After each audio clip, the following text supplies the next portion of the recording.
ও বন্ধু তোর শোনো ভাবে তোমাকে পড়ছে মনে, একটু কি জল ধরালো চোখের কোণে। ও বন্ধু তোর বন্ধুত্বের দোহাই, ফিরে চল আপন ঠিকানায়। রুবেল ভাই, একটা গান গান গান তো।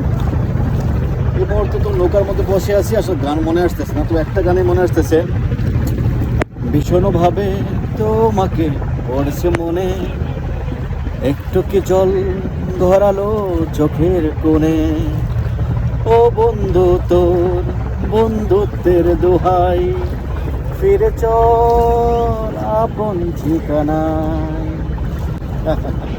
খুব ভালো লাগলো না? ওই পর কি বলো, কেরানীগঞ্জ না? আমরা যেখান থেকে আসলাম, আমরা আসলে সত্যি কি ভালো লাগে যে নদীর মানে নদী পারাপার, বিশেষ করে নৌকা লঞ্চ এগুলো ভালো লাগে নাকি? মানে জার্নিটা বা ভ্রমণে আমরা লঞ্চ নৌকা অথবা ট্রেনগুলোতে ভালো লাগে বেশি নাকি? বুড়িগঙ্গা নদীকে কেন্দ্র করে গড়ে উঠেছিল এই পুরান ঢাকা। এপারে পুরান ঢাকা আর উপরে কেরানীগঞ্জ। এক সময় বলা হতো এটা ভেনিসের রাজধানী, কিন্তু আমরা বাঙালি জাতি মানে ধীরে ধীরে ক্রমান্বয়ে এই বুড়িগঙ্গাকে মৃত করে ফেলেছি। এখন দেখেন বর্ষাকাল, মোটামুটি পানি কিন্তু অনেকটা স্বচ্ছ। কাকা ওই সময় কেন কালো থাকে পানিগুলো? মানে ময়লা থাকে, এটা পরিষ্কার করা কেউ নয়। আপনি কতদিন ধরে দেখছেন এখন? হ্যাঁ,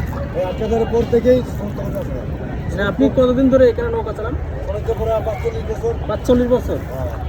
তাহলে তো 45 বছরের অর্ধেক বয়স আমার না নাকি? আমাদের রুবেল ভাইয়ের বয়সে নাকি? রুবেল ভাই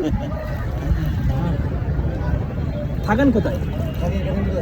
কেরানীগঞ্জ থাকেন। এই যে নৌকার ভিতরে থাকে কারা?